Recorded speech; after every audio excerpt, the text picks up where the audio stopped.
Eu quero dizer que eu tô muito feliz de estar aqui. Eu separei esse tema, que é um tema que eu gosto muito de falar, porque é um tema que eu tenho estudado muito. Então, é um prazer gigantesco poder dividir esse meu conhecimento contigo. Primeiro ponto, meu vizinho tá fazendo uma obra. Eu fiquei esperando o momento dele parar, mas eu acredito que talvez aí nesse meio tempo venham uns barulhinhos. Além disso, tem 2 cachorros aqui em casa. Então, é bem normal que aconteçam os barulhos fora do percurso aí. Bom, o nosso tema hoje aqui é compulsões e eu quero falar sobre essa questão porque ele acaba sendo um ciclo de extremamente excitante e vicioso, né? O que eu quero dizer com isso? A parte da compulsão, ela acaba tentando sempre saciar a dor da existência, de alguma maneira. Isso dentro da psicologia acaba sendo trabalhado dessa forma. Antes de eu começar a falar sobre o tema, acho que é bastante relevante eu me apresentar. Meu nome é Bruna, eu sou terapeuta integrativa. Eu tô trabalhando com a técnica Seven Healings, já tem mais de 2 anos que eu venho estudando e aplicando. Então, é algo bastante interessante, porque quando eu olho para minha carreira, é muito interessante olhar a mudança que ocorreu. Quando eu trabalhava com marketing, depois disso eu acabei passando para a área comercial e hoje eu tô dentro de uma área que realmente eu sinto que eu nasci para trabalhar. Que é a Seven Healings, que é a terapia integrativa. Então, dentro desse conceito, eu consegui me auxiliar muito no processo de compulsão e eu quero trazer um case para vocês, que é o meu case, onde eu consigo realmente trazer aí várias frentes e explicar um pouquinho melhor para vocês como eu me curei desse processo.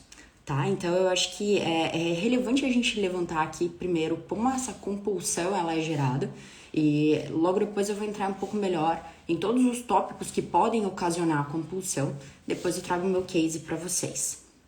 Então, basicamente, quando a gente olha para ela, para a compulsão, ela é uma ação que tenta resolver um desejo, né? Um desejo latente. Seja um desejo de resolver um problema temporariamente ou seja uma sensação mesmo de acolhimento. Então, a gente tem 3 etapas. A primeira é a negação e a ignorância. Então, eu simplesmente faço. Eu entro dentro de um ciclo onde eu repito aquilo ali. A segunda é a parte de gerar angústia. Então, como eu tô repetindo isso com frequência, o não fazer isso acaba me gerando uma angústia muito grande. Então, eu cedo, para que, na verdade, essa angústia passe. E o terceiro tópico, ele entra quando eu já tenho noção disso, né? Eu entendo que isso está me ocasionando um prejuízo. Então, eu vou colocar um exemplo aqui. Se eu continuar comendo com frequência muitos doces, eu vou engordar. Acho que acaba sendo mais ou menos essa a visão que a gente precisa ter. Então, a partir desse momento onde você consegue compreender o que está acontecendo de prejuízo na tua vida, você consegue ter noção do que isso está causando, aí sim você consegue gerar uma mudança dentro desse processo. Então, é importante a gente falar que, na verdade, quando a gente trata a compulsão, a gente não tá falando só de comida. Comida é algo bastante comum. Acho que a maior parte das pessoas acaba tendo ciclos aí onde elas acabam entendendo que elas precisam dar uma reduzida, começam a fazer exercício, e aí elas conseguem ter um controle, até mesmo com a ajuda de algumas pessoas, para resolver esse problema. Agora, a gente pode também trabalhar não só a compulsão por comida, como a gente pode também trabalhar processos onde eu coloco a bebida como um conforto, processos onde eu coloco redes sociais, onde eu coloco TV, onde também eu coloco compras e também sexo. Então, eu acabo entrando todas essas frentes aí, onde muitas vezes eu acabo fazendo com uma frequência muito grande, e, na realidade, isso tá sendo uma fuga de uma realidade. Isso está sendo uma forma de eu conseguir anestesiar a minha dor temporariamente.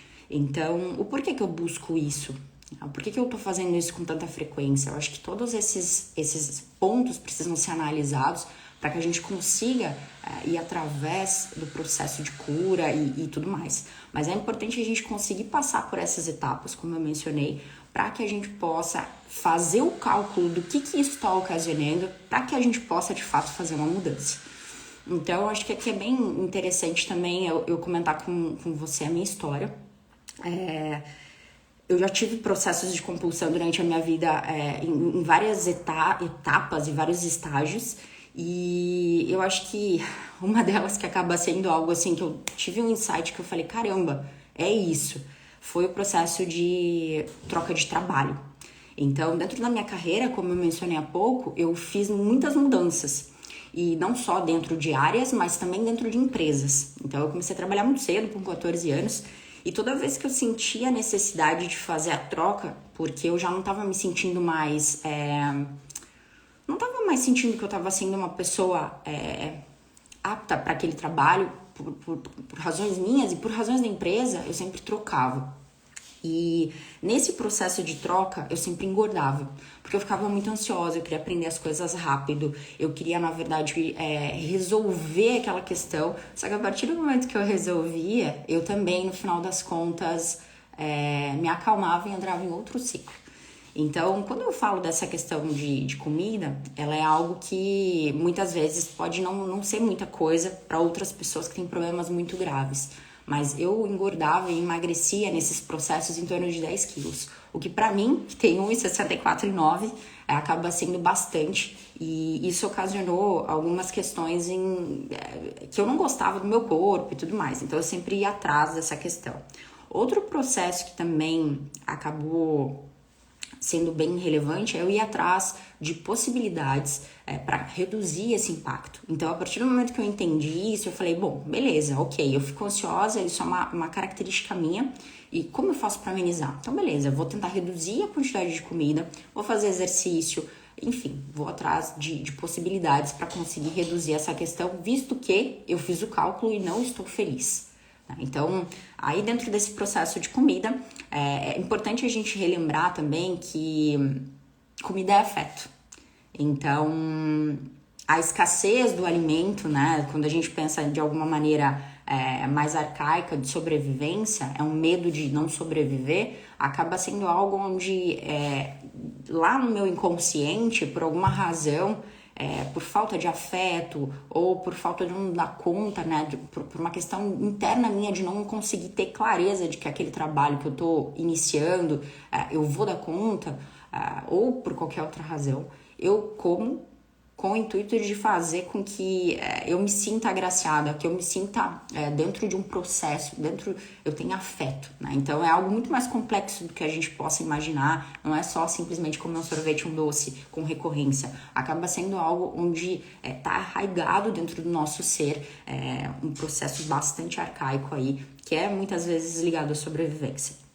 Quando eu entro no processo também de outras formas, então a bebida acabou sendo algo que dentro da pandemia principalmente eu acabei utilizando muito dela.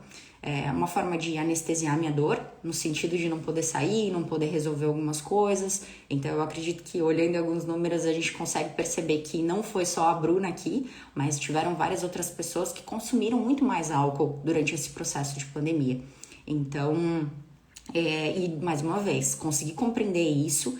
Dentro da minha família existe um histórico, meus dois avós tiveram um processo muito complicado com bebida, então eu achei melhor, claro, socialmente eu continuo bebendo, não deixei de beber, mas eu percebi que em um estágio da minha vida eu tava precisando beber para conseguir ter vontade de viver. No sentido de, vontade de continuar fazendo as coisas, vontade de ter ânimo. Eu reservava um horário dentro do meu dia, que aquele horário era onde eu ia me anestesiar e ficar tranquila. Porque, no final das contas, amanhã um outro dia ia começar e eu precisava ter força para aquilo. Então, assim, falando isso, externalizando isso, dói bastante, porque, no final das contas, poxa, a gente tem tantas oportunidades, a gente tem tanta coisa para viver e para fazer, e aí quando você para pensar que você ficou ali um tempo da tua vida esperando tal horário para poder fazer algo em que você vai perder um pouco da tua consciência, faz algum sentido? Eu acho que hoje, analisando isso com muito carinho, eu vejo que não. E foi aí que eu consegui fazer essa mudança também. Além dessa mudança, né? Já falamos de comida, já falamos de bebida. Por muito tempo também, além das redes sociais, que é algo que eu acabava ficando muito tempo olhando, me comparando, entendendo que algumas coisas ali não faziam muito sentido para mim, mas aquilo gerava um ciclo vicioso e que eu precisava alimentar. E TV nunca foi meu forte, mas as redes sociais tomavam um pouco de tempo da minha vida, principalmente do tempo em que eu poderia estar estudando, principalmente do tempo que eu poderia, de repente, estar conversando com alguém, tendo um diálogo com uma pessoa que conseguiria, com certeza, me dar um suporte, ou eu dar um suporte para essa pessoa, né? Uma troca. Então, eu acabava optando por ficar ali na rede social, o que, para mim, acabou... eu ainda perco um pouco de tempo, mas muito mais focada no meu trabalho, olhando coisas e tudo mais. E aí acho que é importante você ter essa noção. Se é algo que pra você tudo bem, se você colocou aquilo como uma regra, eu vou ficar 30 minutos no meu dia fazendo isso porque eu gosto. Beleza, segue o jogo. Agora o problema é você, na verdade, tô entediada, vou ficar abrindo aqui o WhatsApp, mandando mensagem, enfim. Você tem que ter o porquê do que você tá fazendo. Outro ponto que acabou dominando muito a minha vida e que hoje eu sinto que eu tô liberta, graças a Deus, é a questão de compra. Por muito tempo eu não consegui estar presente em eventos pessoais, né, dentro da minha família, em eventos com alguns amigos, e eu percebia que eu anestesiava isso, de novo esse termo, anestesiar, com compras. Então, no início da minha jornada, eu sempre acabei sendo ali uma pessoa muito econômica, que guardava dinheiro, e depois de um certo tempo, eu percebi que eu tentava utilizar da falta, da carência, da ausência com compras. Então, tô me desfazendo aos poucos disso, inclusive meu enjoei tá ativo, que eu não preciso de tanta coisa, mas assim, tenho diversos pares de sapato que em algum momento eu falava, meu Deus, eu acho que é relevante eu ter isso aqui porque um dia eu vou precisar, o sapato tá ali sem usar, e eu já tenho há mais de um ano. Então, assim, é o cúmulo do cúmulo. Enfim, e aí eu tô dizendo tudo isso, tô me abrindo aqui, porque no final das contas acho que é relevante trazer que esse processo de compulsão, ele não aconteceu só em um momento. E se a gente não cuida, ele acaba ocasionando em outros momentos, acaba sendo algo que te aprisiona. E aí que tá o ponto, né? Eu acho que entra no processo de solução. Como que eu consegui desenvolver isso? Eu consegui entender o que estava me ocasionando, a dor que isso estava causando, e aí eu fui atrás de ajuda, né? Eu fui atrás de terapia, eu fiz um processo terapêutico de mais ou menos um ano, parei, voltei, agora eu tô fazendo psicanálise, e além dessa questão de conseguir compreender a razão do que eu venho seguindo um ciclo vicioso, também tem a questão de que a Seven Healings me auxiliou nesse processo. Então, porque não adianta só eu trazer a informação aqui.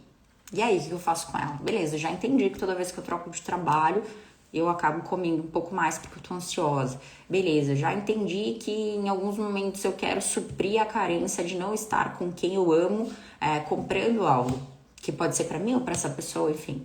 Eu já entendi que se eu tiver um pouco sem ter o que fazer, eu vou sentir necessidade de beber, por exemplo.